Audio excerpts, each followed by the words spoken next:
வாழ்க வளமுடன். குரு அருள் நிறைக, குருவே துணை.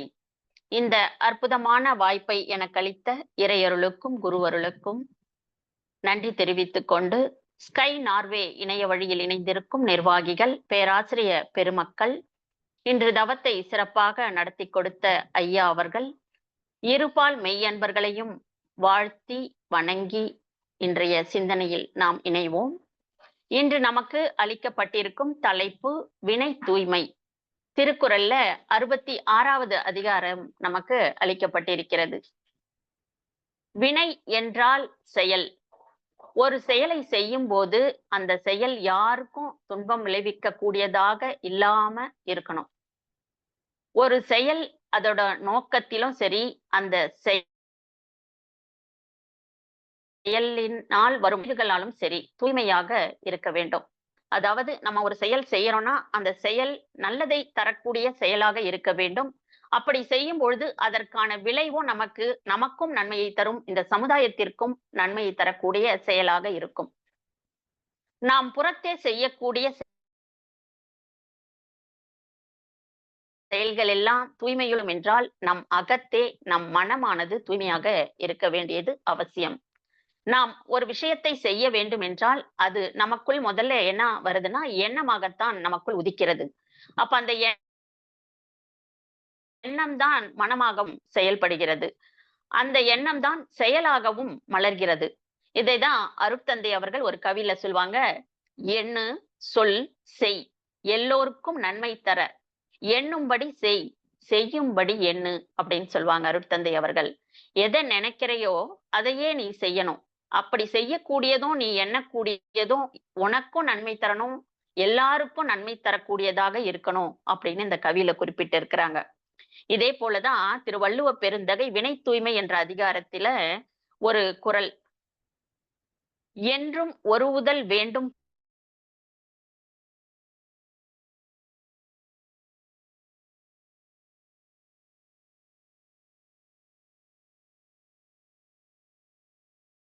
தராத தூய்மையாட்டிருக்காங்க. அருட்தந்தை அவர்கள் வினை தூய்மை பெறுவதற்காக இந்த மனித குலம் வாழ்வின் நோக்கத்தை அடைவதற்கான வழிகளை தானும் செய்து உணர்ந்து மேன்மை பெற்று ஒரு மகான் அளவில் உயர்ந்து அதை நாம் எல்லோரும்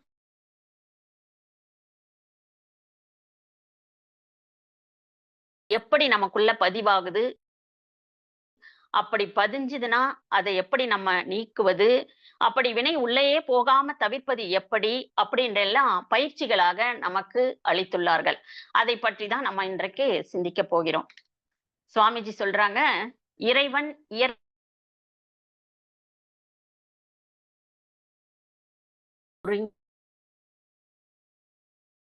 இறை துகளாகிறது. இறை துகளின் தற்சுழற்சி வேகம் பெற்று காந்தமாக விளங்குது. இந்த சுத்தவெளி முழுவதும் இறை துகளால நிரம்பி ஒரு காந்த களமாக இருக்குது. இததான் வான்காந்தம் என்றும் பிரபஞ்ச களம்னு நம்ம சொல்றோம். இறை துகளின் ஒரு தொகுப்பு இயக்கம் தான் விண் என்று. இந்த விண்ணின் தொகுப்பு தான் மூலகங்களாக, அதாவது பஞ்சபூதங்களாக தன்மாற்றம் பெறுகிறது. ஒரு குறிப்பிட்ட விகிதாச்சாரத்தில் இந்த பஞ்சபூதங்கள் எல்லாம் இணைந்து ஒரு சீரான காந்த ஓட்டம் அமைத்து கொண்டுதான் உயிர் என்பது உருவாகி, இந்த உயிரினங்களில் இந்த விண் என்பது உயிர்.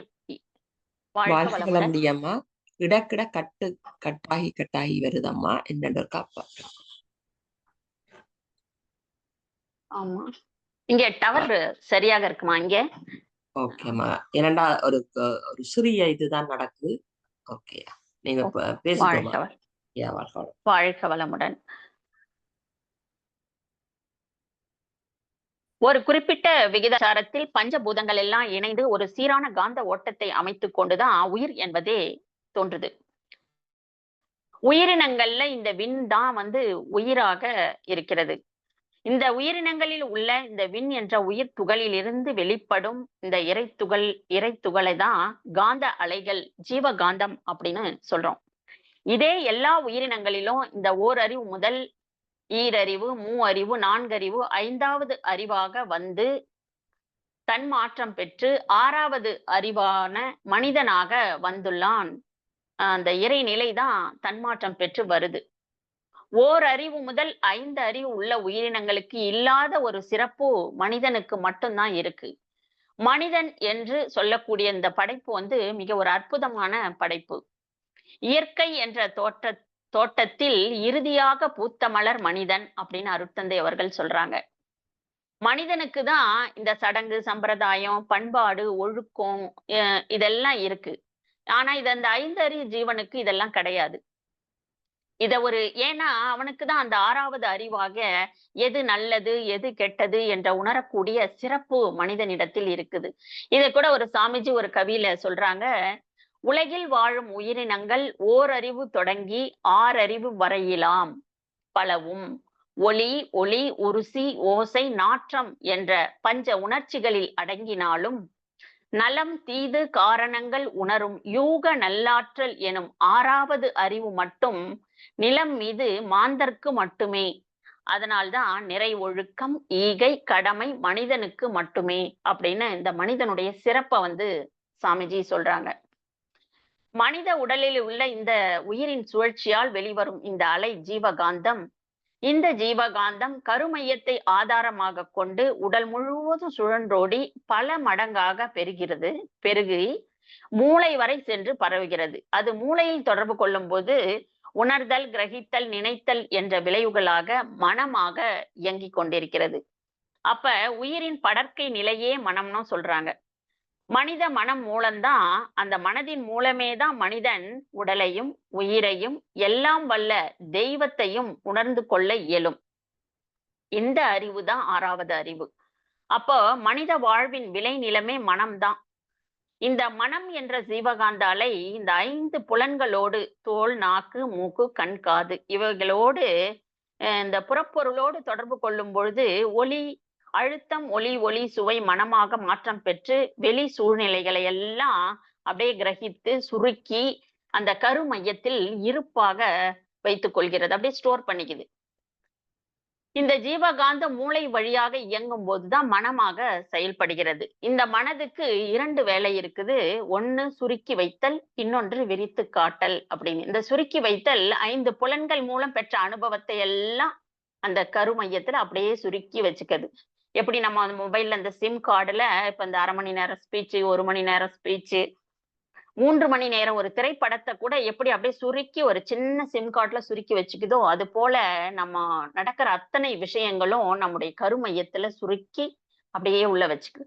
எப்ப நம்ம இந்த மொபைல்லையோ இந்த லேப்டாப் ஆன் பண்றோமோ அத்தனை விஷயங்களும் எவ்வளவு மணி நேரமும் நம்மளால அந்த ஸ்கிரீன்ல பார்க்க முடியுது. அது போல கருமையத்தில் இருப்பதை மூளை செல்களுக்கு கொண்டு சென்று அதை கரெக்டான நேரமோ அந்த ஒரு மன அலை சூழல் வரும் பொழுது அது எண்ணமாக விரித்து காட்டுகிறது. இந்த மனதுக்கு இந்த முக்கியமான 2 செயல்கள் இருக்கிறது. எப்போ விரித்து காட்டுகிறதுன்னு பார்த்தா, எந்த மன அலை சூழலில் பதிவானதோ ஒவ்வொரு விஷயமும் அதே மன அலை சூழல் மறுபடியும் வரும் பொழுது அப்பகுதி அக்கருமையத்திலிருந்து எழுச்சி பெற்று மூளைக்கு வந்து எண்ணமாக விரித்து காட்டுகிறது. அப்படி வெளிப்படும் போதுதான் நமக்கு அந்த உணர்வு வந்து இன்பமாகவும் இருக்கும், துன்பமாகவும் நாம் உணர்கிறோம். இது போன்று பதிந்து கருமையத்தில் நிறைய பதிவுகள் நம்ம கிட்ட இருக்கு. ஒருவர் ஒரு செயலை செய்யும் பொழுது எது வழியா செய்யறாங்கன்னு கேட்டீங்கன்னா, இந்த 10 இந்திரியங்கள் 5 கர்மேந்திரியம், 5 ஞானேந்திரியம். கர்மேந்திரியம் என்பது கை, கால், வாய், குதம், குய்யம்னு சொல்றோம். ஞானேந்திரியம் தோல், நாக்கு, மூக்கு, கண், காது. இந்த 10 மூலமாக நம்ம எதை செஞ்சாலும் அவற்றால் ஏற்படும் ஒவ்வொரு அதிர்வுகளும், இன்ப துன்ப உணர்வுகளும் கருமையத்தின் தன்மைகளாகவே மாறிவிடுதுன்னு சாமிஜி சொல்றாங்க. அதுதான் அந்த மனிதனோட தரம் அப்படின்னும் விளக்குறாங்க. அப்ப வினை தூய்மை செய்யணும்னா முதல்ல அந்த வினை பதிவுனா என்ன, அந்த பதிவு எப்படி நமக்குள்ள வருது, அதை எப்படி நம்ம தூய்மை செய்யணும்னா அந்த பதிவை பற்றி நம்ம கொஞ்சம் தெரிஞ்சுக்கணும். மனதின் மாண்பு எதுவோ அதான் மனிதனின் மாண்பு அப்படின்னு சொல்றாங்க. மனதின் மாண்பு அப்படின்னா உடல் மூலம் உலகத்தோடு தொடர்பு கொள்ளும் பொழுது அந்த உணர்தல், துய்த்தல், தெளிதல் ஆகியவற்றின் மூலம்தான் பதிவே நம்ம செய்யறோம். பதிவு செய்து கொள்ளுது அந்த கருமையத்துல. இதைதான் வினைப்பதிவுகள் அப்படின்னு சொல்றோம். சாமிஜி ஒரு கவியில சொல்றாங்க, இந்த என்ன பதிவுகள்ல என்ன வகைகள்லாம் இருக்குது, எப்படி பதியுதுன்னு சொல்றாங்க பாருங்க. முன்னோர்கள் செய்த வினைப்பதிவு வித்தில் உண்டு, மூளையிலே உன் செயலின் பதிவனைத்தும் உண்டு. பின்னே நீ செய் வினைக்கும் புலனைந்தும் இயக்கி பெற்ற பழக்க பதிவும் உண்டு அப்படின்னு சொல்றாரு. அதாவது வினைப்பதிவுகள் வகைகளை சொல்றாரு அருட்தந்தை அவர்கள். ஒன்று பிராரப்த கர்மம். 3 வயதிலிருந்து இன்று வரை நம்ம செய்யக்கூடிய செயல்கள். இதுதான் மேலடுக்கு பதிவு அப்படின்றாங்க. அடுத்ததாக சஞ்சித கர்மம், கருவமைப்பு பதிவு. விலங்கின வித்து தொடராக, அதாவது இறைநிலையிலிருந்து தன்மாற்றம் பெற்றுதான் இந்த மனிதனாக ஒரு அங்கமாக, இறையின் அங்கமாக நம்ம வந்திருக்கோம்னா, இப்ப வந்த வழியில எதையெல்லாம் கடந்து தன்மாற்றம் பெற்று வந்திருக்கிறோமோ அத்தனை பதிவுகளும் நம்மிடத்தில் கருவமைப்பு பதிவுகளாக சஞ்சித கர்மமாக நம்மிடத்தில் இருக்குது. அடுத்து இன்னொன்று ஆகாமிய கர்மம். இந்த மேலெடுக்கு பதிவும் கருவமைப்பு பதிவும், அதாவது பிராரப்தமும் சஞ்சிதமும் 2 பதிவுகளுக்கு ஏற்ப ஒரு மனிதன் அந்த உலகத்தோடு தொடர்பு கொள்ளும் பொழுது விருப்பமான செயலை உருவாக்கி கொள்கிறான். அதுதான் ஆகாமிய கர்மம் அப்படின்னு சொல்றோம். இதுதான் புகுவினை. இந்த புகுவினை பழவினையின் அழுத்தத்தினாலே செயலாகும் பொழுதுதான் இந்த மயக்கம் என்ற மாயையெல்லாம் மனிதனானவர்கள் சிக்கிக் கொள்கிறார்கள். இந்த வினைப்பதிவுகளிலே 2 இருக்கு. இந்த பதிவுலே பாவப்பதிவுகள், நல்ல பதிவுகள். அதாவது துன்பம் தரும் செயல்கள் எல்லாம் சாமிஜி சொல்லுவாங்க பாருங்க. தனக்கோ பிறர்க்கோ தற்காலத்தோ பிற்காலத்தோ உடலுக்கோ மனதிற்கோ துன்பம் தரும் செயல் எல்லாம் செஞ்சா அது பாவம், பாவப்பதிவுகள். இதெல்லாம் நெகட்டிவான விஷயங்கள். நல்ல பதிவுகள் என்னன்னு கேட்டா அதேதான். தனக்கோ பிறர்க்கோ தற்காலத்தோ பிற்காலத்தோ உடலுக்கோ மனதிற்கோ நல்லதை தரக்கூடிய செயல்கள்லாம் நம்ம செஞ்சோம்னா அது நல்ல பதிவாக நமக்குள்ள இருக்கும். அதான் துன்பம் தராத செயல்கள். இதுதான் புண்ணியம் அப்படின்னு சொல்றாங்க. அதுக்குதான் ஒரு செயல்ல நம்ம செய்யும் பொழுது மிக விழிப்போடு, அயரா விழிப்பு நிலையில ஒவ்வொரு செயல் செய்யும் போதும் விழிப்போடு இருக்கணும்னு அருட்தந்தை நமக்கு வலியுறுத்தி கொண்டே இருப்பாங்க. நிறைய தத்துவங்களிலும் கவிகளிலும். அப்படிதான் நாம் செயலாற்ற வேண்டும். இல்லைன்னா இது எப்படியெல்லாம் போய் பதிஞ்சிருது அப்படின்னு சொல்றாங்க பாருங்க. உடல் இப்படி வந்த பதிவுகள் எல்லாம் பாவ பதிவுகளாக இருக்கட்டும், நல்ல பதிவுகளாக இருக்கட்டும், அது சஞ்சிதத்திலும் வரட்டும், பிராரப்தத்திலிருந்தும் வரட்டும், அதை 2ஐயும் இணைத்து நம்ம ஆகாமியத்தில் செய்யக்கூடிய விஷயங்கள் எல்லாம் எங்க போய் எப்படி பதியுதுன்னு சொல்றாங்க பாருங்க. உடல் செல்களில் புலன்களில் இயக்க பதிவாக பதிகிறது. அதுவே மூளை செல்களில் போச்சுன்னா நினைவு பதிவுகள் ஆகிறது. ஜீவகாந்தத்தில் பிரதிபலிப்பு பதிவாகவும் உயிர் துகள்களில் நுண்ணியக்க பதிவுகளாகவும் கரு மையத்தில் தரப்பதிவாகவும் இதெல்லாம் போய் கடைசியா கருமையத்திலிருந்து வான்காந்தத்தில் சமுதாய பதிவாகவும் பதிகிறதுன்னு அருட்தந்தை அவர்கள் இதற்கு அற்புதமான ஒரு விளக்கத்தை கொடுத்திருக்காங்க. அதனாலதான் சொல்றாங்க, அதுதான் உடல் அழிந்தாலும் இந்த கருமையம் அழிவதில்லை. எத்தனையோ கோடி அனுபவங்கள் அந்த பதிவுகள் எல்லாம் அதிலிருந்து அவ்வளவு உள்ள இருக்கான். அதை கணக்கிடவே முடியாது. இந்த ஒரு பிறவியில நம்ம அதை கணக்கிடவே முடியாது. கருமையம் என்பது பிரபஞ்ச ரகசியம் அனைத்தும் அடங்கிய ஒரு தெய்வீக நீதிமன்றம்னு சொல்றாங்க. இதுல இந்த நல்ல பதிவாக இருக்கும் இல்லைங்களா, நல்ல பதிவுகள் எல்லாமும் அடங்கும், பாவ பதிவுகளும் அடங்கும். இப்படி இருக்கும் பொழுதுதான் ஒரு குழந்தை பிறஞ்சுதுன்னா அந்த கருமையத்திலிருந்து அந்த தன்மை எல்லாம் நம்ம கிட்ட அந்த அனைத்தும் அடிப்படை மூலதனமாக அப்படியே அந்த குழந்தைக்கு போயிடும்.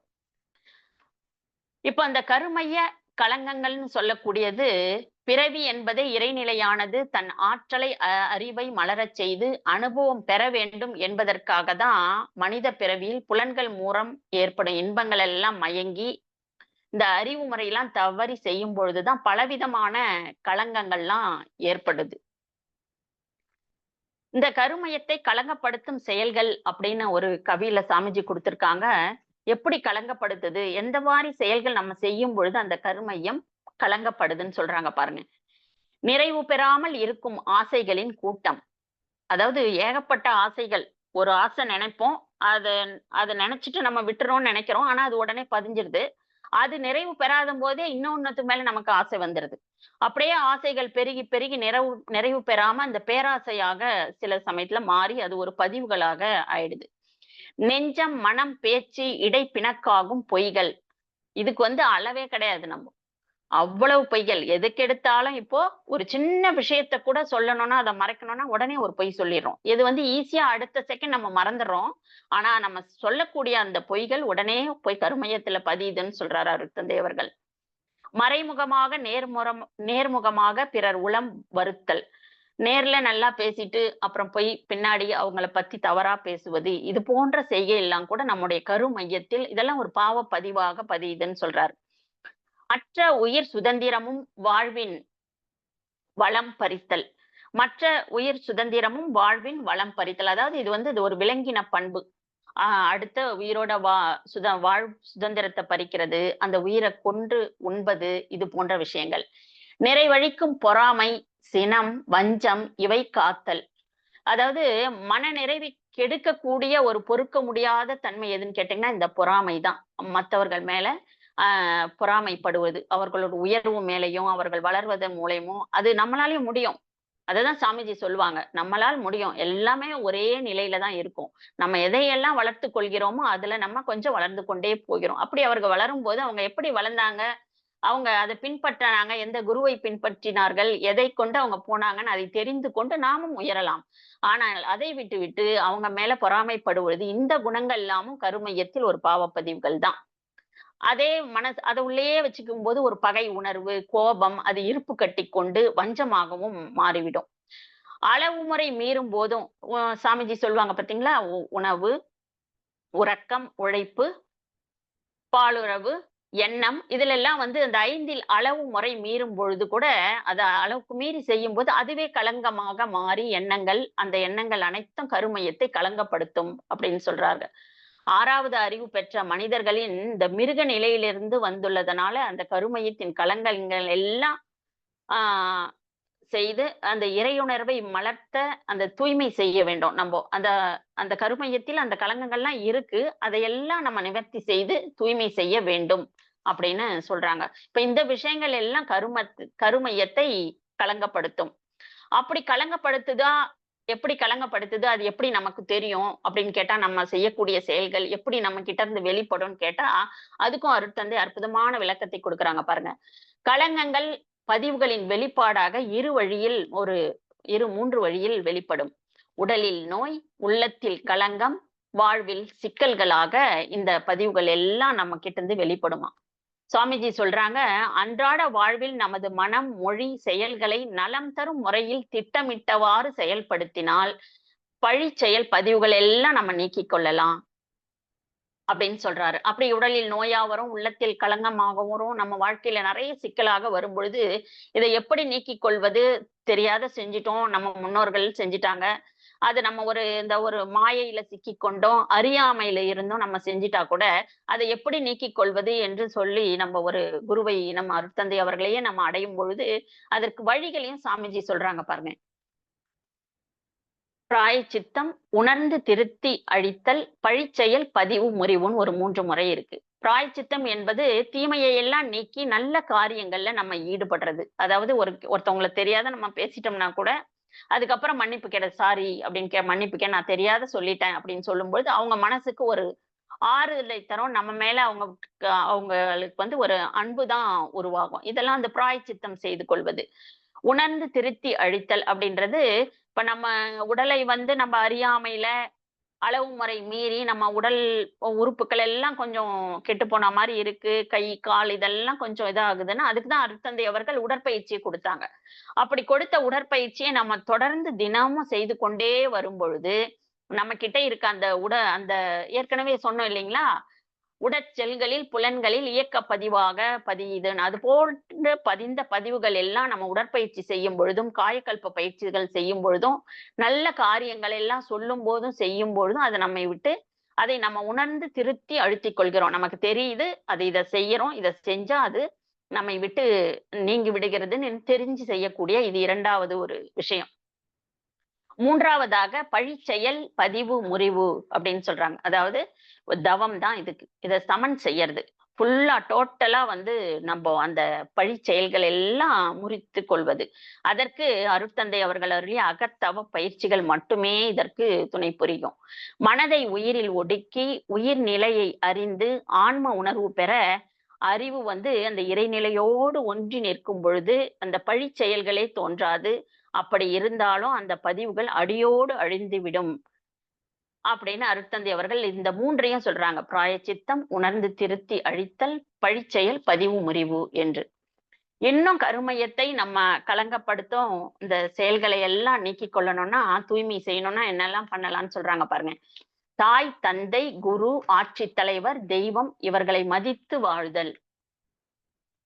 இவங்களெல்லாம் நம்ம மதித்து வாழணும். அதுக்கு தான் பாருங்க ஆரம்பத்திலே தந்தைக்கு வணக்கம், தாய்க்கு வணக்கம், குருவுக்கு வணக்கம் சாமிஜி சொல்றாங்க. இறுதியில கூட உலக நலவேட்புல ஆட்சித் தலைவர்கள் எல்லாம் அவங்க வாழ்த்துவாங்க. இந்த இந்த முறைகள் எல்லாம் நமக்கு பயிற்சியிலேயே சாமிஜி குடுத்துட்டாங்க. கருமையத்தை தூய்மை செய்யும் செயல்கள நம்ம தவம் செய்யும் பொழுதே இதெல்லாம் நம்ம செஞ்சுக்கிட்டே இருக்கோம். நம்ம அறியாம சாமிஜி எல்லாத்துலயும் இன்சர்ட் பண்ணிட்டாங்க. அடுத்து எளிய முறை உடற்பயிற்சிய முறையாக செய்து வந்தா, அந்த உடல் இயக்க பதிவெல்லாம் சரியாயிடும். அப்புறம் பெற்றோர், வாழ்க்கை துணைவர்கள், பெற்ற குழந்தைகள் இவர்களையெல்லாம் பொறுப்போடும், அக்கறையோடும் காத்து உதவி செய்ய வேண்டும். இதுவும் வாழ்த்துல சாமிஜி குடுத்திருக்காங்க. எப்படியெல்லாம் அந்த கடமையை செய்யணும்ன்றும் தத்துவத்தில் குடுத்திருக்கிறாங்க. அப்புறம் உள்ளத்தில் பகை, வஞ்சம் எதையும் வைத்துக் கொள்ளாமல் மன்னிப்பு, கருணை கொண்டு எல்லோரிடமும் இன்முகமாக அன்போடு பழக வேண்டும். இதெல்லாம் செய்யும் பொழுது இந்த தூய்மை அடையும் கருமையம். நாடு, மதம், சாதி, இனம், மொழி இவற்றால் மனிதரை வேறுபடுத்தி காணாமல் எல்லோரும் இறைநிலையின் ஒரு அங்கம் என்ற நினைவில் வாழ்ந்தாலும் நம்முடைய கருமையம் தூய்மை பெறும். அது மட்டும் இல்லாம ஒழுக்கம், கடமை, ஈகை என்ற மூன்றும் இணைந்த ஒரு அறநெறி வாழ்வை பின்பற்றி வாழ வேண்டும். இது சாமிஜி ரொம்ப வலியுறுத்தி சொல்வாங்க. கருமைய தூய்மை செய்யும் செயல்களில. இதையேதான் திருமூலத் தேவர் கவியில சொல்றாங்க.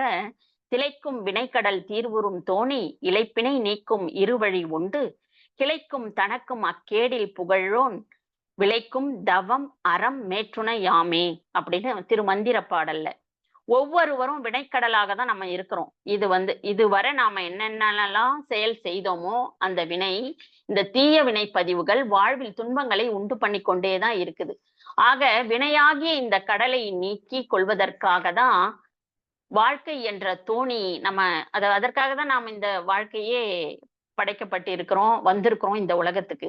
அதை கடக்க முடியாமல் நாம சோர்ந்து போய் விடுகிறோம். அந்த நேரத்துல அந்த சோர்வை, அந்த இளைப்பை நீக்குவதற்காக உற்சாகம் கொடுக்க இந்த வினைக்கடலை கடந்து வாழ்வில் வெற்றி பெற 2 வழியை இறைநிலை கொடுத்திருக்கு. குருவின் மூலமாக தான் நமக்கு இதெல்லாம் வந்துகிட்டு இருக்கு.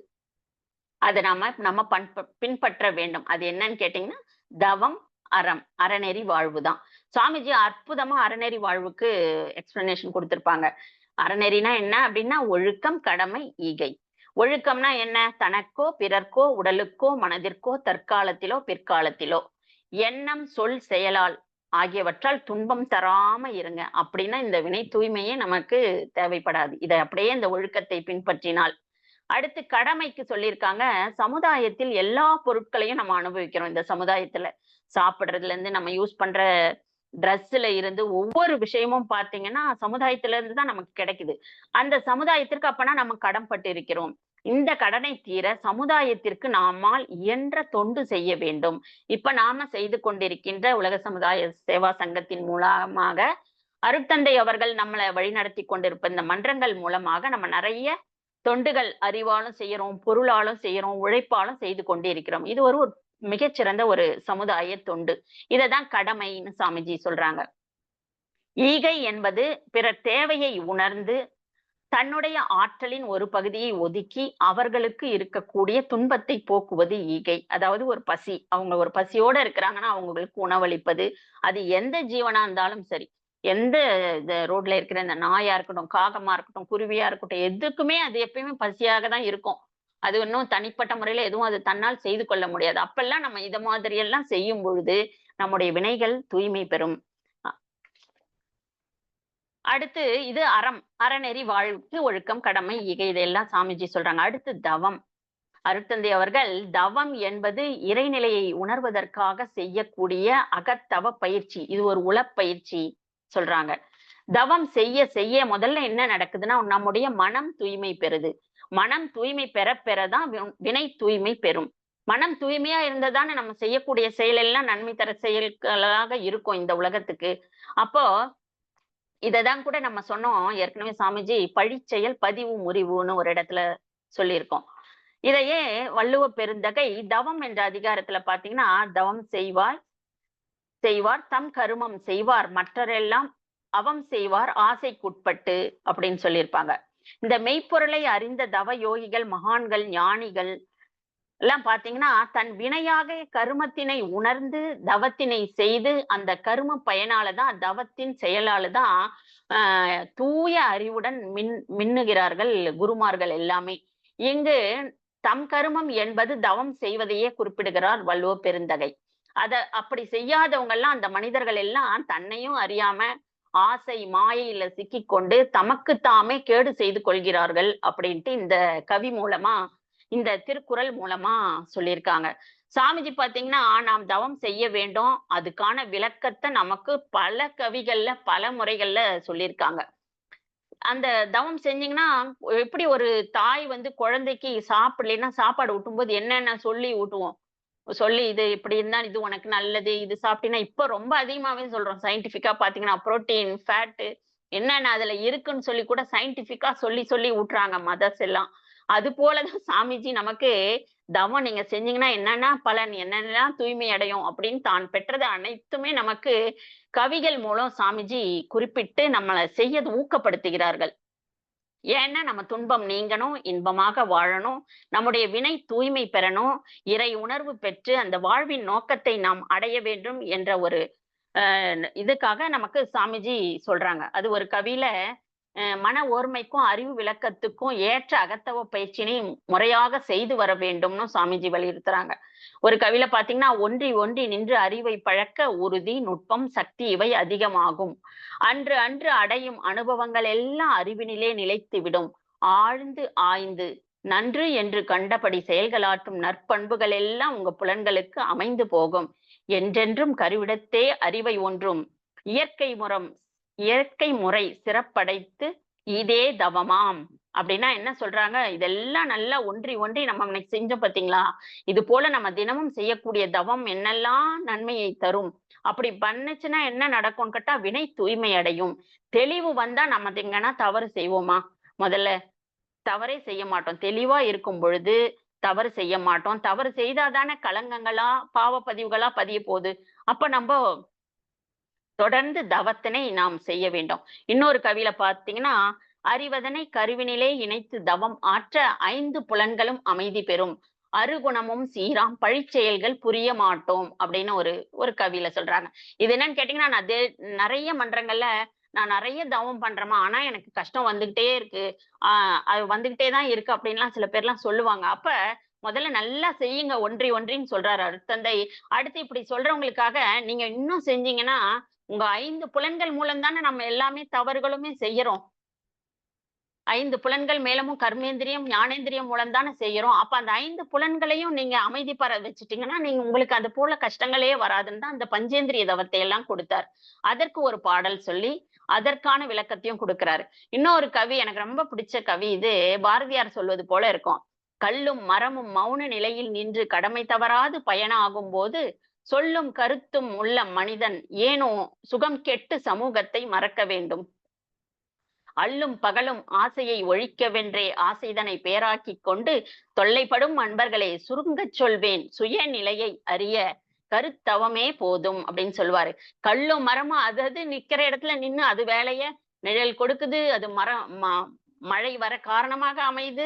அத்தனை விஷயங்களும் அது செஞ்சுக்கிட்டே இருக்கும்பொழுது எல்லாம் தெரிந்து 6வது அறிவு பெற்ற நீ ஏன் சுகம் கெட்டு தெரியுற, ஏன் மாயையில சிக்கிற, ஏன் அறியாமையில போற, ஏன் விழிப்புணர்வு இல்லாம இருக்க? அப்போ அதெல்லாம் ஒழித்து நீ தொல்லைப்பட்டு கொண்டிருக்கிற, இதெல்லாம் ஒழித்து நல்லபடியா வரணும்னா நீ தவம் செய்தாலே போதும். அப்படி செய்யும் பொழுது தடுமாறுவோமா, தடம் மாறுவோமா, எதுலயாவது சிக்குவோமா, அது களங்கமா மாறுமா, பதிவுகளா மாறுமா என்று சாமிஜி அந்த கவியிலையும் சொல்றாங்க.